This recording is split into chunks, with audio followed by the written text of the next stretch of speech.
So, is France killing the e-bike? Well, not exactly. The e-bike has become so popular that even if France wanted to, it wouldn't have the power to stop it. However, in the face of shifting political realities worldwide, things may change for cyclists as well. So, I'm Slow Eddie Spaghetti and welcome to this video. I recently read an article stating that France is cancelling its subsidy programs for e-bikes due to budget cuts and shifting political priorities. While there are exceptions, such as Spain, which recently introduced a new subsidy and tax relief scheme worth 20 million euros, many European countries are rolling back similar initiatives. So, what does this mean for the future of e-bikes? Regardless of subsidies, it's safe to assume that e-bikes are here to stay. Its advantages are simply too great to ignore, particularly for those who might not otherwise have the option to cycle, such as senior citizens. However, with few exceptions, subsidies often fail to achieve their intended impact. Yes, e-bikes are expensive compared to traditional bicycles, such as those commonly seen in the Netherlands, or my bike, for example, but even with subsidies, they remain costly. Most people who benefit from these subsidies could likely afford an e-bike without them.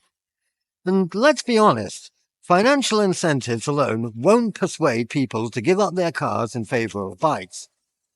If that were the case, they would have done so.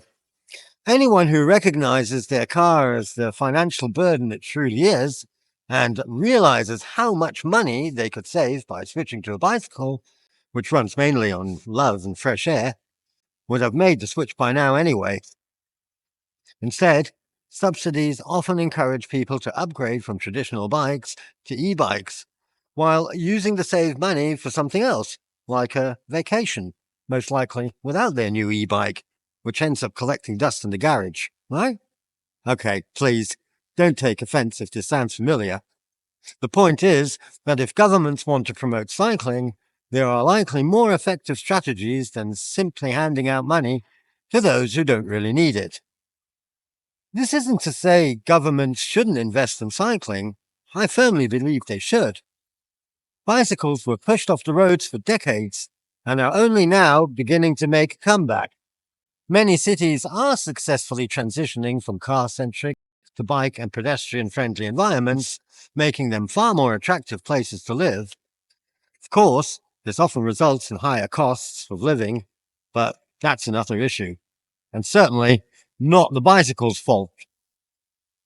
Cycling offers so many benefits, from free exercise to a stronger connection with nature and one's community, and for a long time, urban planning discouraged people from embracing these advantages. So, why shouldn't governments take extra steps to set the record straight? The reality is that, in much of the world, bicycles are bought but rarely used. Take Switzerland, for example. 61% of households own at least one bicycle, yet bikes are primarily used for recreational purposes rather than daily transportation. Instead of focusing solely on financial incentives, governments could provide more support from transitioning from car dependency to bike reliance. That's where the real challenge lies. For many of us, using a bike for everyday transportation isn't easy. Getting in the car is simply more convenient.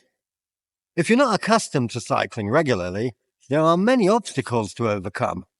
It can be exhausting, and riding in busy traffic can feel dangerous. The true benefits of cycling only reveal themselves when it becomes a habit. Believe me, I've been through this transition myself due to circumstances I won't elaborate on here, but I'm glad I adjusted my lifestyle because the change has been overwhelmingly positive. Additionally, you'd be surprised by how many people feel insecure on a bike, or don't know how to ride at all. This isn't just about children. Many adults, particularly women and immigrants from the global south, never learned or haven't ridden in years. No amount of financial incentives will get these individuals cycling. While it's great that governments and environmental organizations promote cycling, their efforts mean little if people lack the necessary skills, confidence, and support. Instead of subsidies, governments could invest in cycling education. Imagine if Spain used its 20 million euros to fund cycling education programs. This could be life-changing for many people in a self-empowering and liberating way. Unfortunately, governments seem reluctant to acknowledge this, so it's up to YouTubers like me to spread the message. The good news is that we don't have to rely on governments to make this change happen. Getting them to build safe cycling infrastructure is difficult enough as it is. Yes, funding would help make cycling education more widely accessible, but this is something we can all contribute to in our own way. And it's as simple as hitting that like and subscribe button, so go ahead and do that now. If you're a confident cyclist, wear that as a badge of honor. The biggest impact you can have is on the people closest to you by simply leading by example. Share your positive cycling experiences so that others can see what they're missing. But be kind, inspiring, and encouraging.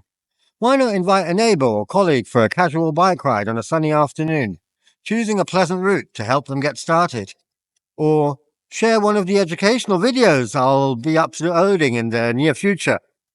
Nobody is asking you to become a cycling evangelist, just to reach out, connect, and be an active member of the cycling community. By encouraging and supporting others, you're not only helping them, you're also contributing to safer, more livable streets and cities for everyone.